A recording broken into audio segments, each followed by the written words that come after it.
നമസ്കാരം. കേരളം നാളെ വിധി അറിയാൻ മണിക്കൂറുകൾ മാത്രം ബാക്കി നിൽക്കെ ആത്മവിശ്വാസം കൊണ്ട് അമ്മാനമാടുകയാണ് മുന്നണികൾ. ലഡുവിന് ഓർഡർ കൊടുക്കണോ അതോ അടുത്ത 5 വർഷം പണിപാളിയ ഭാവത്തിലിരിക്കണോ എന്നറിയാതെ ജനം കുഴങ്ങുമ്പോഴും നേതാക്കൾക്ക് ഒരു കുലുക്കവുമില്ല. ആദ്യം തന്നെ നമ്മുടെ AKG സെന്ററിലേക്ക് പോവാം. CPM സംസ്ഥാന സെക്രട്ടറി MV ഗോവിന്ദൻ മാസ്റ്റർക്ക് ഒരു ടെൻഷനുമില്ല. 90-100 സീറ്റൊന്നും വേണ്ട, ഒരു 80 കടന്നാൽ തന്നെ നമ്മൾ ഹിസ്റ്ററി ക്രിയേറ്റ് ചെയ്യുമെന്നാണ് മാസ്റ്ററുടെ ലൈൻ.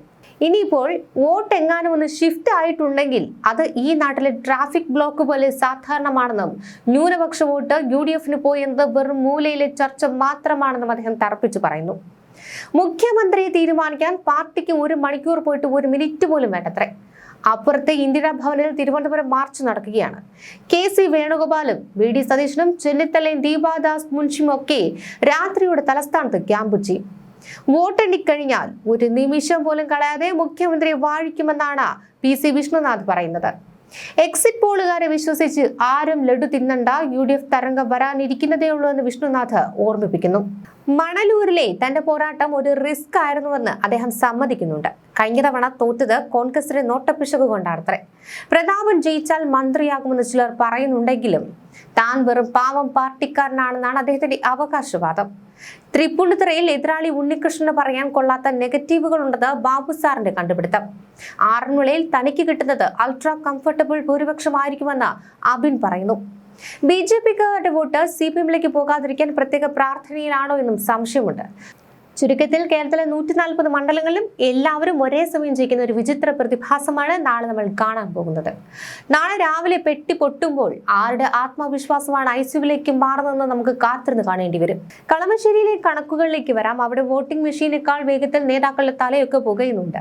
P. രാജീവിനെ തോൽപ്പിക്കാൻ BJPക്കാർ ഗഫൂറിന് വോട്ട് ചെയ്യുമോ അതോ രാജീവ് തന്നെ ജയിക്കുമോ എന്ന കാര്യത്തിൽ അവിടെ കവടി നിരത്തലൊക്കെ പുരോഗമിക്കുന്നുണ്ട്.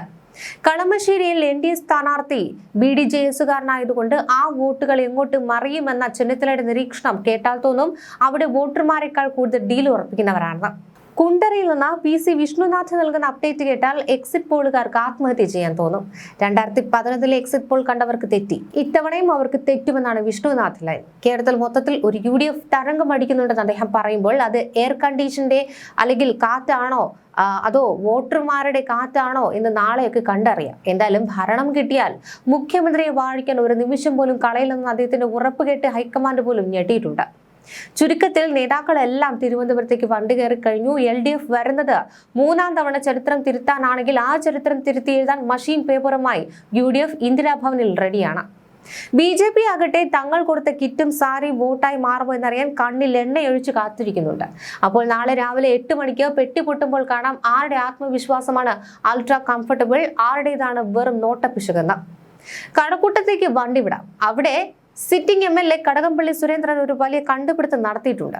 BJPക്ക് അവിടെ വളർച്ചയൊക്കെ ഉണ്ട്, പക്ഷേ അത് പാർലമെന്റ് തെരഞ്ഞെടുപ്പിൽ മാത്രമേ പുറത്തു കാണിക്കൂ. നിയമസഭയിൽ വരുമ്പോൾ ആ വളർച്ചയൊക്കെ എങ്ങോട്ടോ ഷിഫ്റ്റ് ആകുമെന്നാണ് കടകംപള്ളി സാറിന്റെ ലൈൻ. അതായത് BJPക്ക് വോട്ട് ചെയ്യുന്നവർ നിയമസഭയിലെത്തുമ്പോൾ വഴിമാറി നടക്കുമെന്ന് അദ്ദേഹം ഉറച്ചു വിശ്വസിക്കുകയാണ്. കെട്ടിയിറക്കിയ സ്ഥാനാർത്ഥികളൊന്നും കഴക്കൂട്ടത്തിന് വേണ്ടെന്നും താൻ അവിടെ തന്നെ ജനിച്ചു വളർന്ന ലോക്കൽ ഐറ്റമാണെന്നും പറഞ്ഞ് V. മുരളീധരന് നേരെയും അദ്ദേഹം ഒരു ഒളിയമ്പ് എഴുതിയിട്ടുണ്ട്. ഇതിനിടയിലാണ് ശബരിമല സ്വർണ്ണക്കൊള്ളയും ചർച്ചയായത്. താനല്ല യഥാർത്ഥ കൊള്ളക്കാരൻ, തന്ത്രിയാണെന്നാണ് കടകംപള്ളി തുറന്നടിച്ചതും. തന്ത്രിയിലേക്ക് വിഷയമെത്തിയപ്പോൾ BJPക്കാർ എന്റെ വീടിന് മാർച്ച് നടത്തി. ഇതൊന്നും ദൈവവും നാട്ടുകാരും പൊറുക്കില്ലെന്ന് അദ്ദേഹം പറയുമ്പോൾ അദ്ദേഹത്തിന്റെ കാര്യം എന്തായാലും നാളെ വോട്ടിംഗ് മെഷീൻ വഴി നാട്ടുകാർ പറയുമെന്നാണ് കഴക്കൂട്ടത്തുകാർ പറയുന്നത്. ചുരുക്കത്തിൽ ശബരിമല തൊട്ട് സ്വർണ്ണക്കൊള്ള വരെ ചർച്ചയാകുമ്പോൾ കഴക്കൂട്ടത്തെ വോട്ടർമാർ ആർക്ക് കൈകൊടുക്കും അതോ ആരുടെ കൈ വെട്ടുമെന്നൊക്കെ നാളെ വൈകുന്നേരത്തോടെ തന്നെ അറിയാം. നിയമസഭാ തെരഞ്ഞെടുപ്പിൽ അമ്പലപ്പുഴ മണ്ഡലത്തിൽ തോൽക്കുമെന്ന് ഉറപ്പായ LDF സ്ഥാനാർത്ഥി H. സലാം ഭ്രാന്ത് പിടിച്ചു നടക്കുകയാണോ എന്ന് UDF പിന്തുണയുള്ള സ്വതന്ത്ര സ്ഥാനാർത്ഥി G. സുധാകരൻ ചോദിക്കുന്നു. സലാമിന് തീവ്രവാദ ബന്ധമുണ്ടെന്ന് താൻ പറഞ്ഞിട്ടില്ല, തനിക്കെതിരെ എന്തോ തെളിവ് പുറത്തുവിടുമെന്നാണ് അദ്ദേഹം പറയുന്നത്. അതിനുവേണ്ടി വോട്ടെണ്ണൽ വരെ കാത്തിരിക്കേണ്ടതില്ല, വ്യക്തിപരമായി അധിക്ഷേപിച്ചെന്നും നഷ്ടപരിഹാര കേസ് ഫയൽ ചെയ്യുമെന്നുമാണ് സലാം പറയുന്നത്. അദ്ദേഹം ഭരണഘടനാ വിദഗ്ധനൊന്നുമല്ലല്ലോ. സലാമിന്റെ പോക്കറ്റിൽ ഇരിക്കുന്ന കളിപ്പാട്ടമല്ല കോടതിയെന്നും അദ്ദേഹം കൂട്ടിച്ചേർത്തു. സമഗ്ര സംഭാവനയ്ക്കുള്ള EV ശ്രീധരൻ സ്മാരക പുരസ്കാരം കോൺഗ്രസ് പ്രവർത്തക സമിതി അംഗം രമേശ് ചെന്നിത്തലയിൽ നിന്ന് സ്വീകരിക്കുകയായിരുന്നു സുധാകരൻ. ആലപ്പുഴ അമ്പലപ്പുഴയിലേക്ക് വണ്ടി വിട്ടാൽ അവിടെ കാണുന്നത് മറ്റൊരു കാഴ്ചയാണ്. മുൻപ് LDFന്റെ കരുത്തനായിരുന്ന G സുധാകരൻ ഇപ്പോൾ അമ്പലപ്പുഴയിലെ LDF സ്ഥാനാർത്ഥി H സലാമിനെതിരെയാണ് ആഞ്ഞടിക്കുന്നത്. സലാമിന് ഭ്രാന്ത് പിടിച്ചിരിക്കുകയാണോ എന്ന് സുധാകരൻ ചോദിക്കുമ്പോൾ അമ്പലപ്പുഴയിലെ വോട്ടർമാർക്ക് ഒന്ന് ഞെട്ടലൊക്കെ വന്നിട്ടുണ്ട്. സലാമിന്റെ പോക്കറ്റിൽ ഇരിക്കുന്ന കളിപ്പാട്ടമല്ല കോടതിയെന്നും തെളിവുണ്ടെങ്കിൽ പുറത്തുവിടാൻ വോട്ടർമാരെ കാത്തിരിക്കേണ്ടതും സുധാകരൻ വെല്ലുവിളിക്കുകയായിരുന്നു. പക്ഷെ സലാമിനെതിരെ മാത്രമല്ല, സ്വന്തം പഴയ പാർട്ടിക്കെതിരെയും കേരളത്തിലെ രാഷ്ട്രീയ സംസ്കാരത്തിനെതിരെയുമാണ് സുധാകരൻ ആഞ്ഞടിച്ചത്. പാർട്ടിക്കുള്ളിൽ ക്രിമിനലുകൾ കടന്നുകൂടിയെന്നും പരസ്പര സ്നേഹത്തിന്റെ കാര്യത്തിൽ കേരളം നമ്പർ 0 ആണെന്നും അദ്ദേഹം പറയുമ്പോൾ അത് കേട്ട് പലരുടെ നെറ്റി ഒന്ന് ചുളിഞ്ഞു.